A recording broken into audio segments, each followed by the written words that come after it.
So the IDAC boss, Andrea Johnson, has just put through her resignation letter after the conspiracy theory about crime intelligence was shattered, destroyed at the Madlanga Commission. In this video, I'm going to show you what led up to this, and if you stay with me all the way till my biblical reaction, you'll kind of start to feel that, man, South Africa will prosper. You ready? Okay, press like. Let's go. So let's start last year when Nhlanhla Mkhwanazi had just come out with his press conference and Paul O'Sullivan went on to Biz News with Alec Hogg and made some serious allegations about crime intelligence.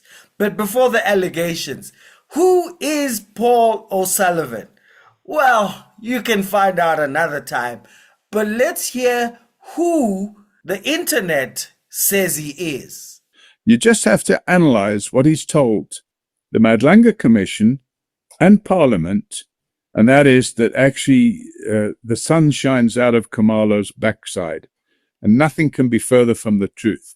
And I think what we've seen up to now is we've seen Mkhwanazi giving his version of events. I'm applying to appear before the Madlanga Commission and give my version of events.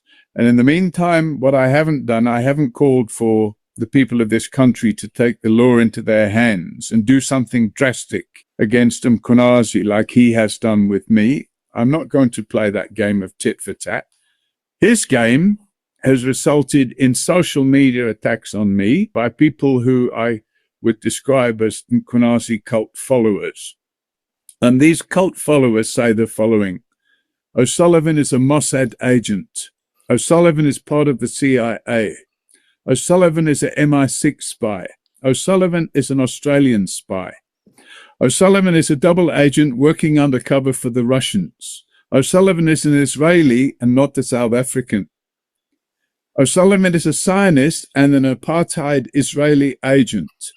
O'Sullivan has 3 passports. Actually, they're wrong there. I've got 4. O'Sullivan is bringing intelligence gathering devices into South Africa. O'Sullivan is behind the police capture saga. Senzo Mchunu was just taking orders from O'Sullivan. Now, for the record, I've never even met or spoken to Senzo Mchunu. O'Sullivan must approve before you can be appointed as police minister. O'Sullivan is appointing commissioners and others for Ramaphosa. O'Sullivan is controlling the government and law enforcers. O'Sullivan is a handler of Ramaphosa. I mean, this is getting hilarious. O'Sullivan is Ramaphosa's wingman. O'Sullivan is one of the big 5 cartel checklist. O'Sullivan is working with the cartels. O'Sullivan is part of the ANC criminal enterprise. O'Sullivan is the COO of the mafia state that is South Africa. O'Sullivan accepted payments from Kat Matlala. I don't even know who the guy is until I read about him in the newspapers. ANC criminal politicians gave O'Sullivan power. O'Sullivan is a Pala kingpin. Again, I only found out about Pala when I read about it in the newspapers. O'Sullivan is the largest investor in Centelina, which is known for child sex abuse. Oh, this is getting tricky now. O'Sullivan sources children and drugs. O'Sullivan is a drug dealer. O'Sullivan is a fugitive from Ireland. Now, this is the result of a lieutenant general in the police using his cult following to attack somebody. I have a record going back to the year 2000, a very clear record of 25 years of carrying out pro bono investigative work in South Africa for the benefit of South Africa as a whole. And that's why I'm not on X or TikTok. Okay, and now let's hear the allegation. They filed that criminal charges with IDAC. Now, I don't know what's happened to that. I understand IDAC have been investigating it. But in the meantime, Who is IDAC? IDAC, in the Investigative Directorate Against Corruption. Now, what happened was I also notified OIGI about the parachuting in of a 29-year-old administration lady from BMW who came into crime intelligence as a brigadier, leapfrogging police officials that have been on the job for 30 years, and now they have to report to this wet behind their ears, no knowledge of police brigadier coming in at a salary of R1 million a year. So I also reported that to OIGI. They also handed a folder to IDAC, and I believe that the MP, Mr. Adams, I believe he also opened a criminal docket which found its way to IDAC. So IDAC obviously carried out their own investigation, and they arrested 5 generals and 2 brigadiers. The big allegation is that Dineo Mokwele was brought in, the 29-year-old who's wet behind the ears, and it was all bad because she doesn't qualify. I think she might have been called a tea lady. Adams went to one police station, the next day went to another police station, 2 days later wrote a letter to Minister Mkhunu saying both of those dockets were lost. Minister Mkhunu writes a letter to IDAC to say, please check this. In this video here, we show the affidavit was hot air, but IDAC immediately went and arrested the generals, including Mokwele. And the same complaint went to the IGI, who was then suspended by Ramaphosa a year ago, and apparently a year later, the disciplinary hearing that he was suspended for still has not happened. And when you check the timeline in Amapungane, you get to see that all of this happened after Aman Swart was killed, and then as soon as PKTT was moving in on Katiso Molefe and Kat Matlala, all of this confusion happened. But the big allegation is that they hired a girl who did not qualify as a token. So 3 days ago, Andrea Johnson of IDAC was at the Madlanga Commission, and her testimony was a mess. So bad that she got Baloyi to doubt if she was articulate enough.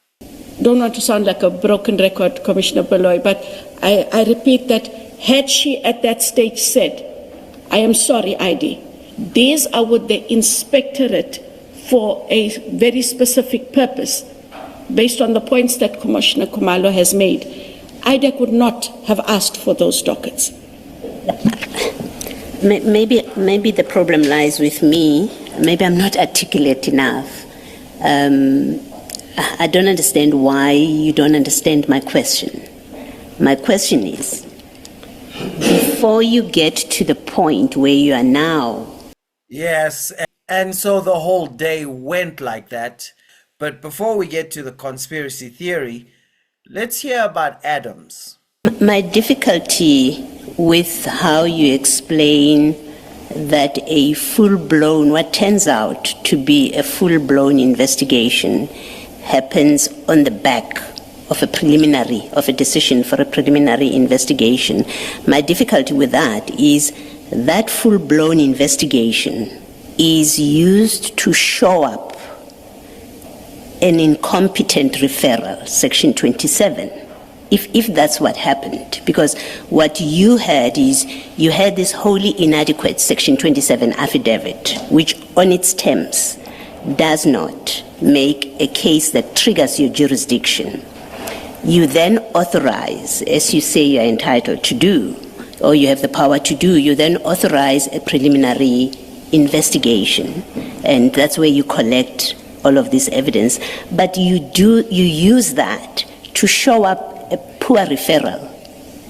So again, that's not the purpose of your Section 2813 preliminary investigation. It's not to assist what should have been kicked out or not accepted by you because it didn't trigger your jurisdiction.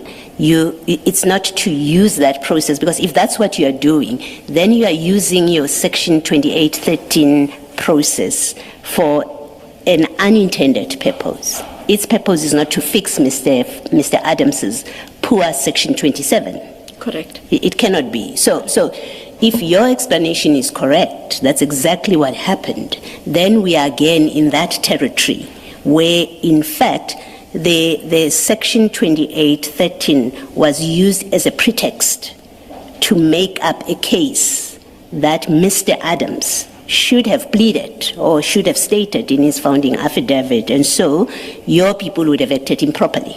They did that which the law doesn't allow to use that process for, which is the point that Mr. Law was making, that you authorize a preliminary investigation, but that preliminary investigation, in fact, is used to conduct a full-blown investigation. Your explanation of it proves exactly that they use the pretext of your authorization to assist, make a case that places Mr. Adams's complaint into your jurisdiction when, in fact, from the get-go, it didn't fall within your jurisdiction, at least not in Section 27. Do you accept that, if that's what happened? I accept it. Okay, thank you. So in other words, I go to the police station and I say, this person did something to me. And the police go, don't worry, we will investigate and figure out what they did to you and arrest them.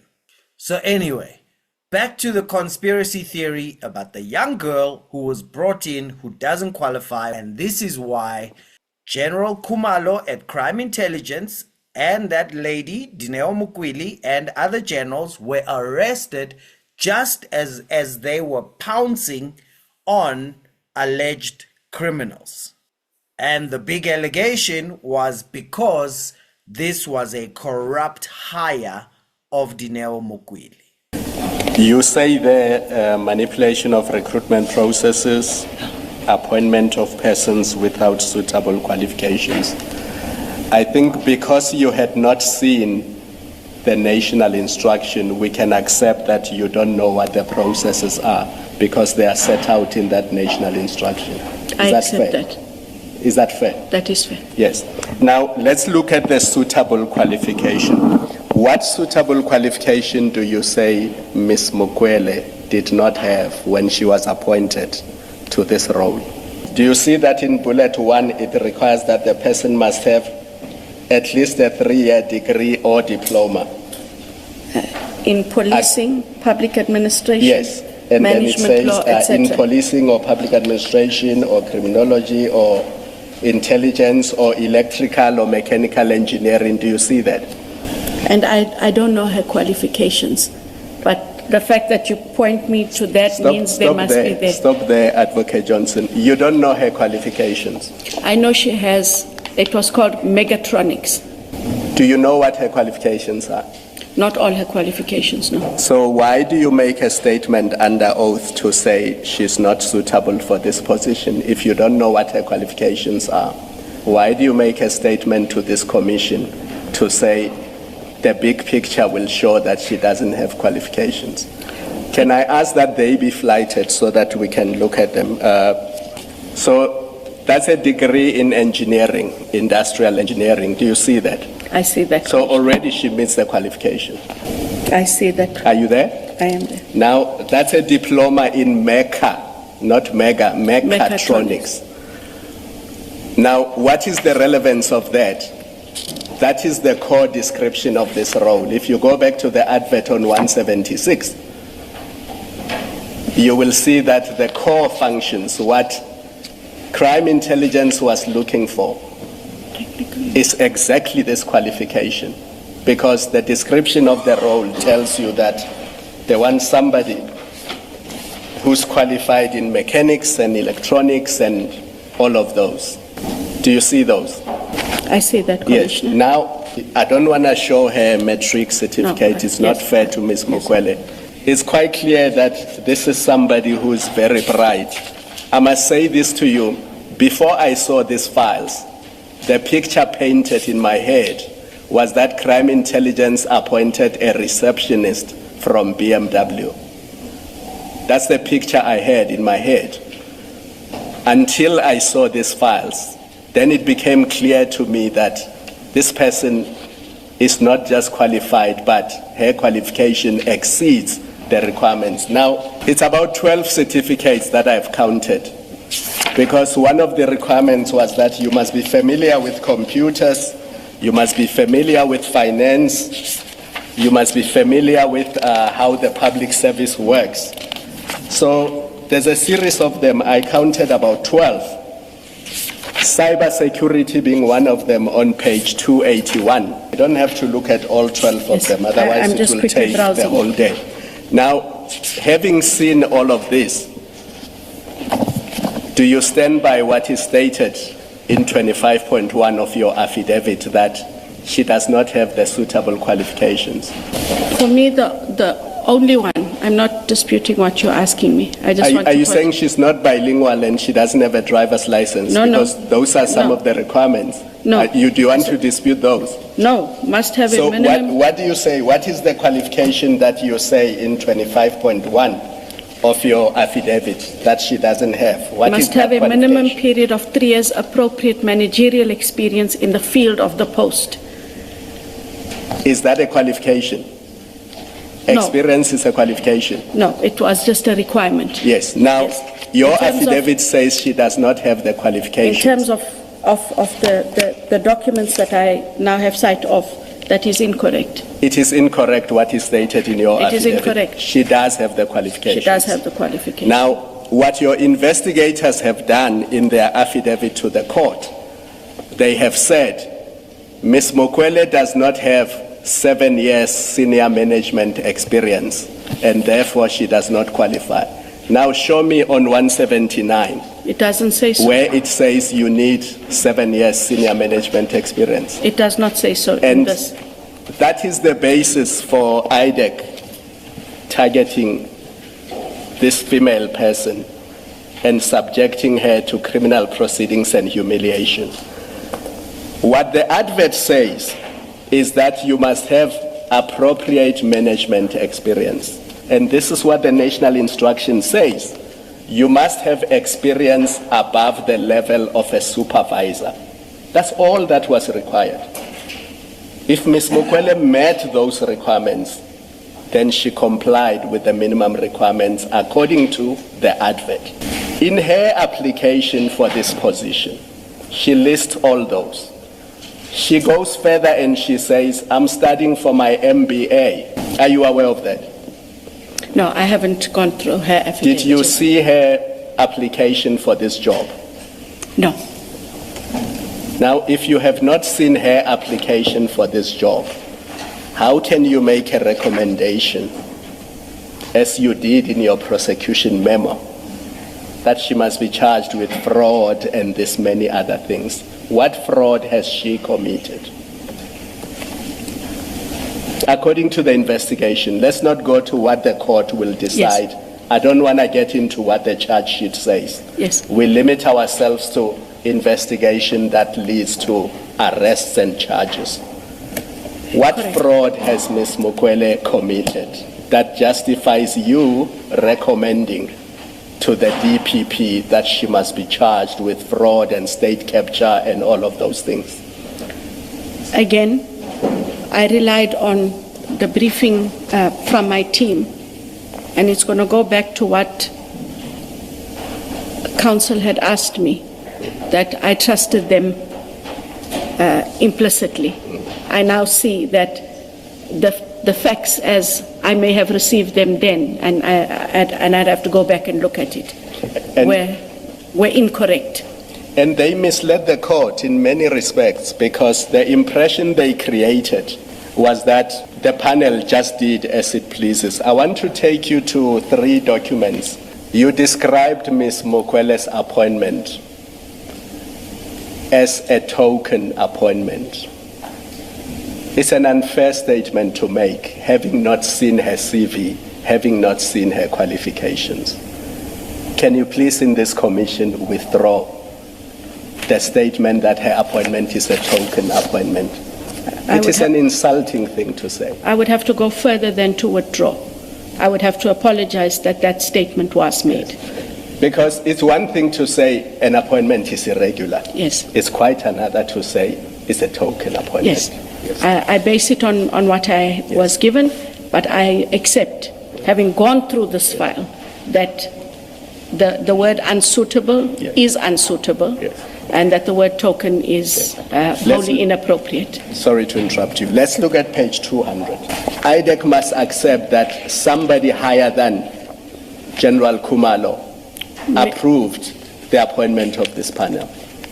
Okay, now let's go to the shortlisting itself and the shortlisted candidates on page 222. I am there, Commissioner. So what you have here is a request for approval once candidates have been shortlisted.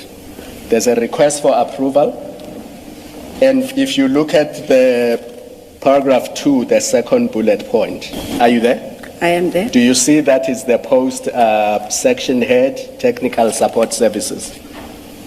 Correct. Now, do you see that somebody higher than the panel actually went through the list of shortlisted candidates and examined whether each of them qualified to go through the interviews? Because in respect of that one candidate, they make it clear that here the requirements are not met and therefore this person cannot be shortlisted. Do you see that? I see that one.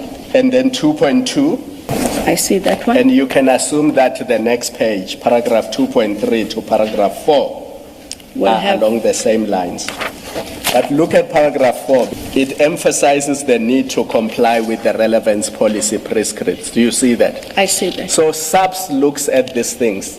At a level above the panel, there is somebody who's reviewing the work of the panel to satisfy themselves that the panel is complying with the prescripts. Lieutenant General Nkua, Yes. Human Resource Management, grants approval. I'm going to read it into the record. Approval is hereby granted for the selection panels to proceed with the assessment of the shortlisted candidates for the post, which with due regard to the content of paragraphs below. Do you see that? I see that. So within SAPS, there was all that approval. And then we must now, I suppose, go to the national instruction. I see that, Commissioner. And then let me highlight this, 13 subclause 2. I saw that. Do you see that it says the Deputy National Commissioner, Divisional Commissioner, Regional Commissioner, Provincial Commissioner concerned must certify that the process took place in accordance with this national instruction? I see that. So at a level above the panel, you have 4 people who are not part of the panel who must certify that the process Has been followed. has been followed.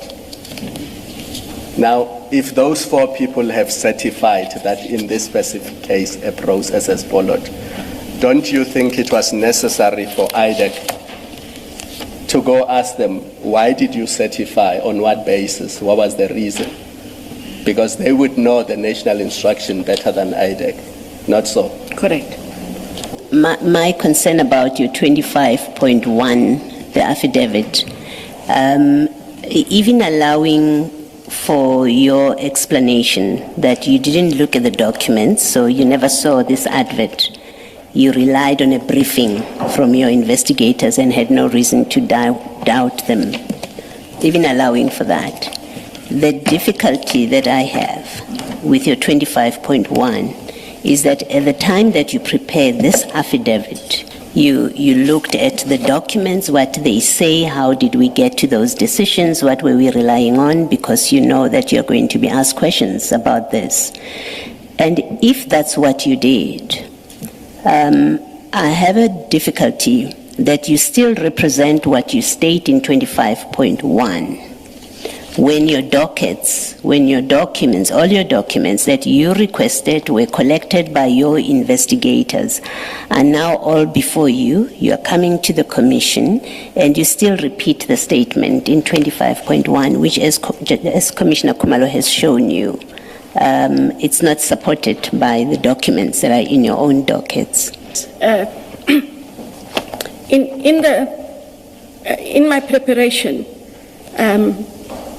and in hindsight, I should have corrected it. I just didn't correct it. I knew that I would be asked and be given an opportunity. In hindsight, Commissioner, perhaps not perhaps, in the manner in which the question is posed, the correct thing would have been rather remove these paragraphs and or insert a different view. And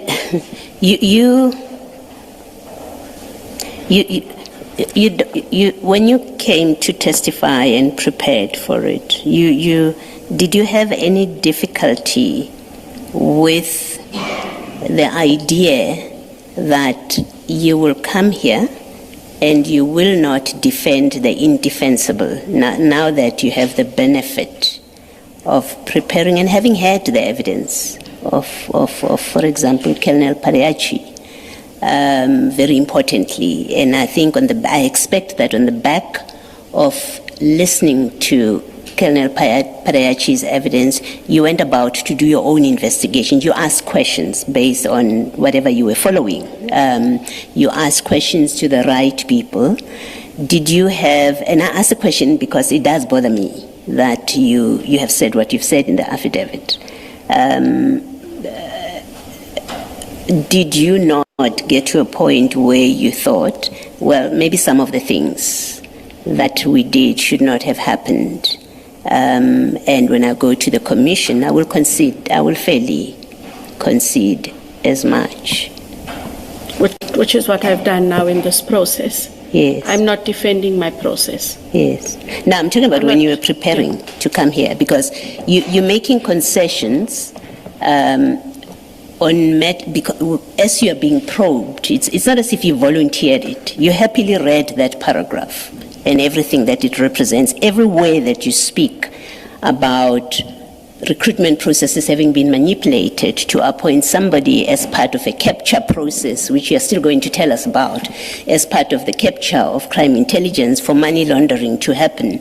You have repeated that. Your affidavits speak to that. Nothing more, nothing outside of that, or nothing different from that. That's you continuing the narrative that is in the charge sheet, that is in Colonel Pareachi's many affidavits, that was in his evidence. So I ask of you, and I ask of you because you are the head of institution, but when you're now coming to testify here, and we had a similar discussion about what happened in the ad hoc committee where things were put to you and you said, well, I didn't remember it, but we know there's a record of it.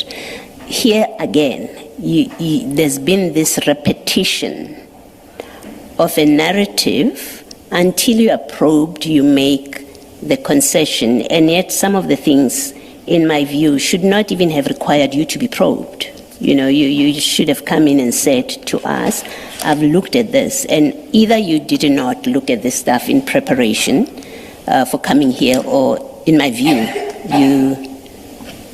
you looked at it, but you were going to continue the narrative because that's already what you have said on paper and in other fora, and that's why you stick to that version, because you cannot change it. I struggle with that, and I struggle with that, as I say, because not only because you're head of institution, but also you're a lawyer with obligations to forum like ours, with a full understanding of what an oath means and the consequence of saying things under oath that you had no reasonable basis to believe. I ask in that way, and it is a matter of concern for me that you have continued this way, and concessions have had to be forced out of you, forced in quotes, but had to be extracted from you without you volunteering them up front. I don't know if you want to say anything to that. No, I hear you. You understand my concern? I understand what you said, yes. Thank you. So it was a mess. And just before I take you to the resignation, let me show you what the accusation about state capture is. She got in a time machine to the future, maybe 2040, and then came back and arrested everyone in 2025, 2026. So we have agreed, Council, that she is suitably qualified. So therefore, the remainder of 25.3 doesn't apply to her. She is suitably qualified and experienced. The appointment of persons not suitably qualified and or experienced as a form of gratification for the, that doesn't exclude that part of why she was appointed, even though she's suitably qualified. Yes. So then, she is not out of the woods yet, because if you are to concede that she could potentially be suitably qualified and experienced, her appointment in and of itself is gratification for her collusion later in the looting of state funds. That is correct, yes. What in the investigation leads you to believe that in the future she will collude in the looting of state funds? In the process, she would have been part of a process where monies would have been taken from the secret funds in order to purchase properties, and that her placement there would have assisted that process. That was the contention or the allegation. As a mechatronics, whatever. No, I'm trying to understand. I hear what you are saying is restating what is contained in 25.3. You're not giving me a basis for that conclusion. You're already concluding that she will be involved by virtue of occupying that position.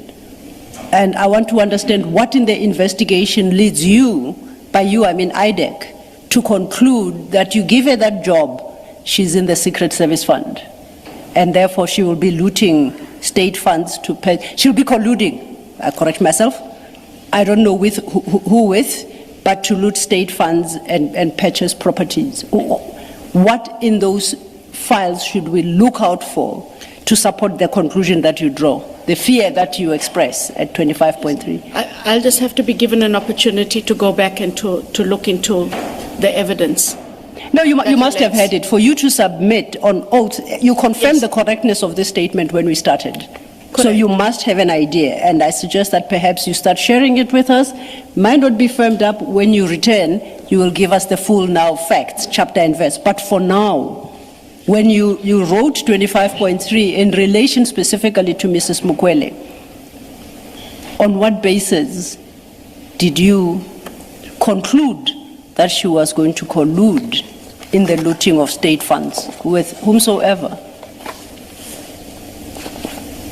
Commissioners, I ask for a moment. Yes, please.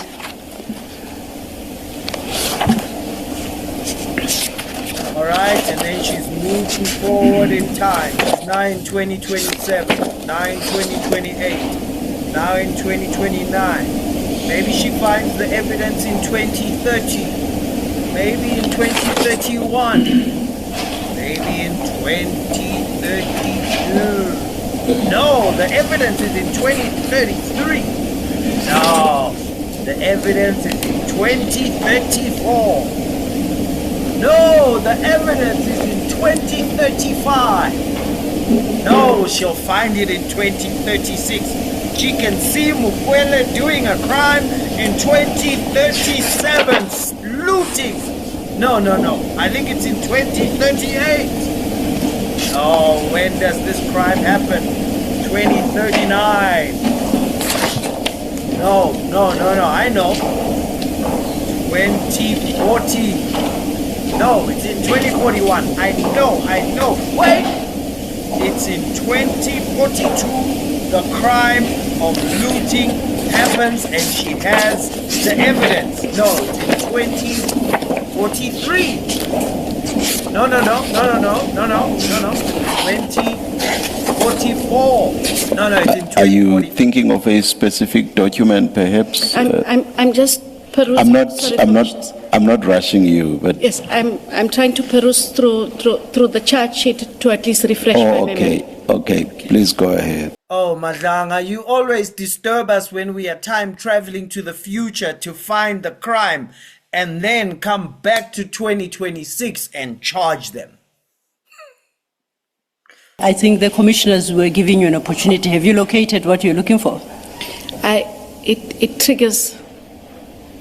It triggers the recollection, and I'm going to hold you to. I'll have to come back with the chapter and verse. Okay.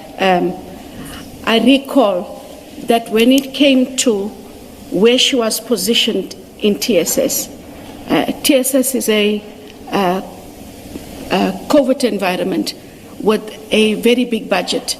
And the allegation was that if monies were needed, as an example for the purchase of properties, monies would be able to come out of there. And that if she was asked, because of disappointment, she would have felt the need to act. That was the projection, and that was the understanding of where. Sorry, as to do what exactly? Sorry. If monies are required or needed, the technical support services to which she would have been appointed has a very big budget. It is a covert environment, and I think the manner, and I'm giving you the explanation as I understand it, the manner in which funds are dealt with are not as open source as everything else. And so should the need arise for funds to be procured, that would be the environment from which funds could be accessed, for example, for the purchase of properties. That is how I recall. Unlawfully. That is correct. So she would violate her duty of good faith to her employer. She would breach her contract of employment. I think the contention, Commissioner Khumalo, if I recall correctly, was because the monies are in that environment, she could be approached to make those monies available. I don't know what would be presented to her for her to make those monies available, but that is where the funds are for her to make available. So yes, she arrested someone, took them to court for what they could do before she did it. This is a science fiction movie. And breaking news yesterday, she wrote a letter and said, after being so exposed at the Madlanga Commission and the greatest crime intelligence conspiracy of all time has been crushed, I need to go. Breaking news story: embattled IDAC head advocate Andrea Johnson has requested permission to resign with immediate effect. It comes as she's expected to return to the Madlanga Commission to face more tough questions on her organization's handling of some high-profile cases. Yep, she's resigning, and security specialist Andy Mashaile thinks you should do more than just let her go. The reputation has been seriously ruined by the allegations and the testimony delivered by Brian Padiachi, and I am certain that if there is to be a chief perumal after her, she doesn't want to be buried by the very same members of her team who might not have understood what she stood for when she was doing what she did as per the testimony led before Madlanga. I can tell you now it's going to be very, very brutal. So walking away restores some semblance of the last bits of integrity that and confidence that you would like to take home. And I would support her in her quest for resignation. In fact, like all other people who have been saying she must go, based on her own testimony, I don't think I would say she should stay. I would support Brigadier Mokwele in her call for a civil case or a civil lawsuit against all those individuals who undressed her in public. Wow, my biblical reaction. He uncovers deep things out of darkness and brings the shadow of death to light. I still believe that one more logo piece is gonna appear out of Madlanga Commission before it closes, and it's probably gonna shock people. As shocking as this is, deep things are being uncovered out of darkness, and the shadow of death is being brought to light. It's not over yet, but she's gone and the commission is still not done. Sure, no man can serve two masters, for either you love the one or hate the other, or despise the one and honor the other. You can't serve God and Karl Marx. May light flood every single one of those dark corners. Somebody comment amen below.